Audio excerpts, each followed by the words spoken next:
Vote আপনি কাকে দিবেন, সমর্থন আপনি কাকে দিবেন। অনেকে এই কথা বলেন, আমি একা কি করব, আমার একার ভোটে কি হবে। আসলে বিষয়টি এমন নয়। আপনারা জানেন আল্লাহর খলিল ইব্রাহিম আলাইহিস সালাম মুসলমানদের জাতির পিতা। সর্বপ্রথম বিপ্লব সাধন যিনি করেছেন তিনি হচ্ছেন হযরতে ইব্রাহিম আলাইহিস সালাম। একা তাওহীদের পক্ষে লড়েছেন। গোটা শাসন ব্যবস্থা পৌত্তলিকতায় ভরা, মূর্তি পূজায় ভরা। স্বয়ং তার পিতা পর্যন্ত ইব্রাহিম আলাইহিস সালামের বিরুদ্ধে চলে গেছে। হযরত ইব্রাহিম আলাইহিস সালামকে যখন আগুনের কুণ্ডলিতে দেওয়া হয়েছে, ব্যাঙ এসে পেশাব করে আগুনের ভিতরে, গিরগিটি এসে আগুনে ফুঁক দিয়ে আগুন বাড়াতে চায়।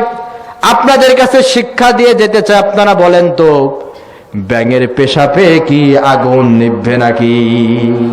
আবার গিরগিটির সামান্য ফুতে আগুনের তীব্রতা বাড়বে নাকি? এর মাঝে বড় একটা শিক্ষা লুকিয়ে আছে।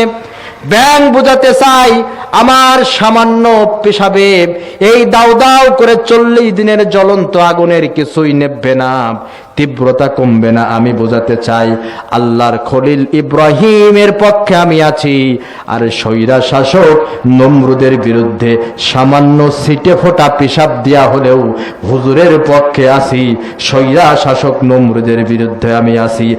আর গিরগিটে ফু দিয়ে বোঝাতে চাই আমার ফু দিয়ে আগুনের তীব্রতা বাড়বে না, ঠিক আছে।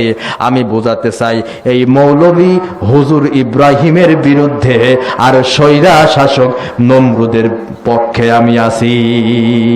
এর দ্বারা শিক্ষা হচ্ছে, আপনি হয়তোবা বলতে পারেন আমার একটা সমর্থন ওই লোকটা মেম্বার হবে না, আমার একটা সমর্থন ওই লোকটা চেয়ারম্যান হবে না, আমার একটা সমর্থন ওই লোকটা এমপি হবে না।